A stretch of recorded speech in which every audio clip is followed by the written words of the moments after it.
Welcome back to the channel, everybody. Thank you so much for joining me and allowing me to continue to be your daily advocate.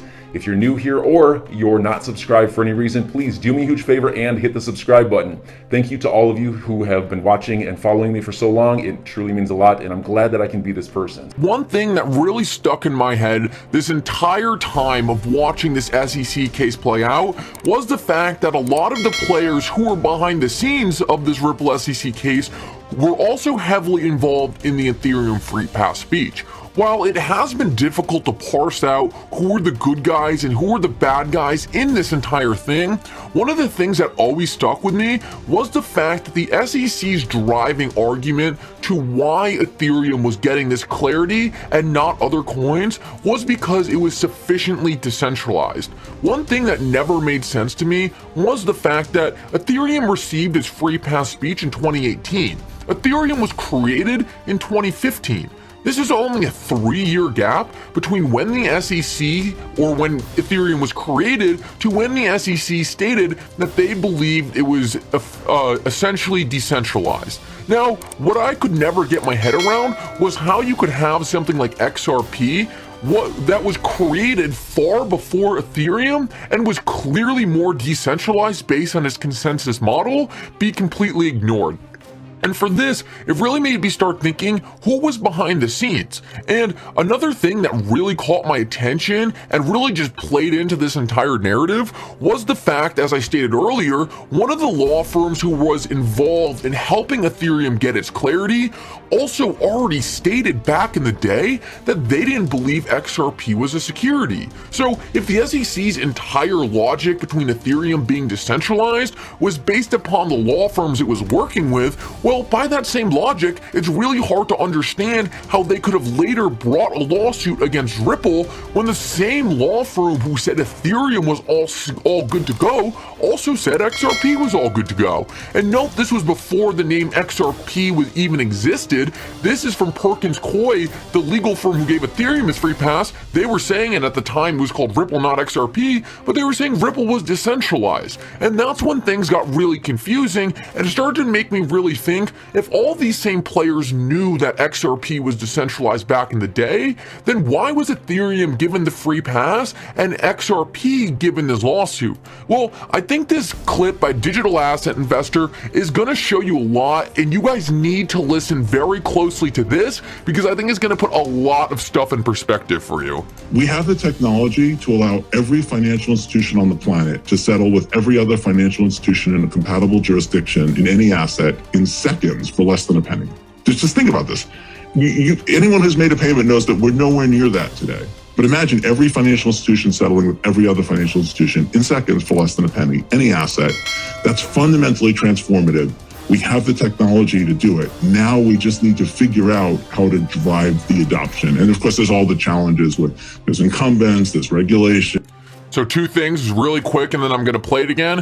One thing he said, XRP game changer, solves a problem that we cannot solve with our current technology, and it can be solved with XRP. There is no doubt this technology is needed in the market. And notice the first thing he says when he says issues. He says incumbents and he says regulators.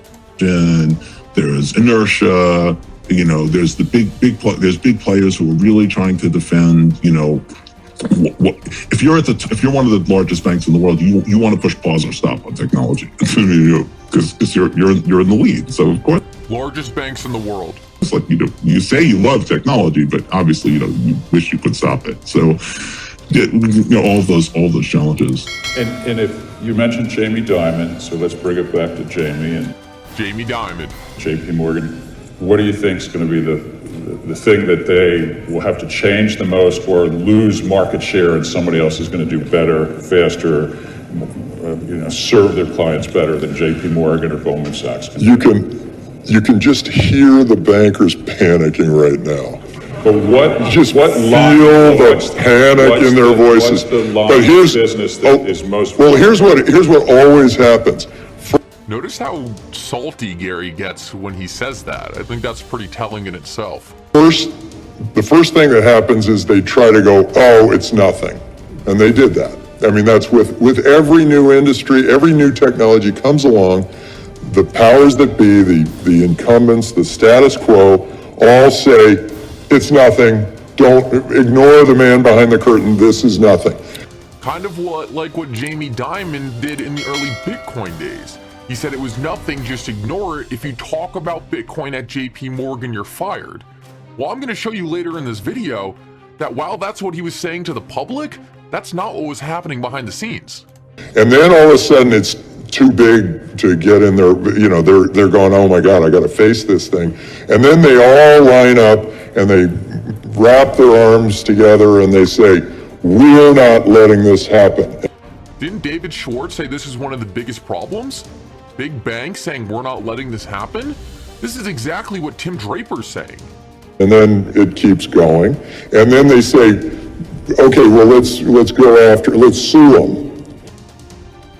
Is that not exactly what's happening? Let's sue them. That's what we're watching with Ripple. And is he just randomly saying this? Well, what if I told you Tim Draper, that guy talking to Gary Gensler right there, is investing in Ripple and XRP? He knows what's going on. He sees what's happening. He's watching this transformation as XRP and Ripple disrupt everything going on in our current banking, in our current financial system. This disruption is happening, and he's watching these big banks put their arms together and say, we're not letting this happen. He lays it out perfectly, and there's no doubt in my mind, if he's an investor in Ripple and an investor in XRP, he's watching this happen. And I wanted to go back and just show you one more clip before we really wrap this up and I show you what's happening behind the scenes, because I think this just puts the icing on the cake, and this is captioned 22 seconds on why JP Morgan hates Ripple and XRP. For pushing, and also a lot of money attached to those settlements. For sure. So we have over 100 banks working with Ripple today around the world. I think the vast majority of banks, like 99.9% of banks, actually are paying other banks, the kind of the global money center banks like JP Morgan or Citibank, to make those settlements. It's funny how many times JP Morgan specifically comes up when all these high-level people, when all these proponents of Ripple and XRP are talking. It's funny how often JP Morgan comes up. So a lot of the banks are very excited about democratizing how these global payments flow. So Brad Garlinghouse in this video is talking about the structure. He says that most banks in the world need XRP and Ripple, but the top 1%, the JP Morgans, hate it. And just to get into more, where does JP Morgan have ties to?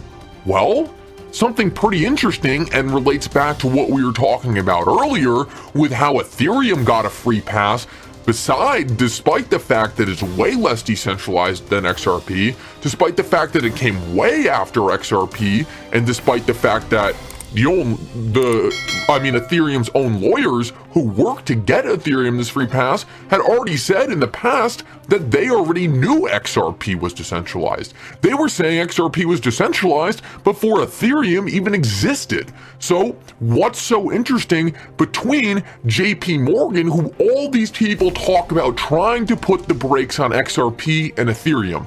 Well, how about this? How about a co-founder of the biggest firm who works with Ethereum? And for those of you who don't know, consensus to Ethereum is essentially what Ripple is to XRP. Well, Joseph Lubin, the CEO of Consensus, said even before the very first block on Ethereum was mined and Consensus was formed, we've been collaborating with JP Morgan on Ethereum proof of concepts. We look forward to continuing on our multifaceted partnership with JP Morgan for many years. So right here, they're admitting Ethereum is in bed with JP Morgan. And what else doesn't make any sense? If we take a look at this, we can see that despite the fact that almost every country in the entire world has already seen it clear and obvious, XRP is not a security. It seems like the one country that JP Morgan has significant influence, which is the US, seems to think XRP is a security, which slows down Ripple's business model, all while a currency or cryptocurrency who has significantly more attributes of being a security is being attacked by the very government that should be pro-Ripple and pro-XRP. It is all of this is absent of any logic. And the reason why? Because strings are clearly being pulled behind the scenes. And if you guys aren't already convinced that all this is taking place and it is very obvious who the good guys and who the bad guys all this are, well, I left out in this entire thing so far maybe one of the most obvious pieces of evidence about all of this. And I wanted to do this last because I wanted to show you how obvious this all is already. How obvious that strings were pulled to get Ethereum a free pass and to try to slam the door on XRP. Well, this makes it more obvious than all of it, but I wanted to save this for last because I feel like it's just the icing on top. Bill Hinman, when he was at the SEC, was being paid $15 million essentially by a law firm who works directly with the Ethereum Alliance. All while Jay Clayton was also getting paid by another law firm who worked for the Ethereum Alliance. This is a massive conflict of interest during the time that all of everything I just described to you played out and all these serious things going behind the scene was happening. These guys were literally getting paid by the Ethereum Alliance. If that doesn't show you guys what this lawsuit is all about, I don't know what will. We have speculated on this channel before that it was done to bring clarity to the market for XRP. There are things I see in this lawsuit that make me think that's true, but right now, I want to show you guys the other side of it, and that's that regardless of this, if this was done to create clarity in the market, if it was done to usher in regulations, there is no doubt there are also serious conflicts of interest, and there is no doubt in my mind that Ethereum and JP Morgan are at the center of it. So enjoy your day, everybody. I'm always here for you. Leave any comments or questions below, and be sure to subscribe. But thanks, everybody. I really appreciate you. Enjoy your day, and I always have your back. So thanks so much, everybody.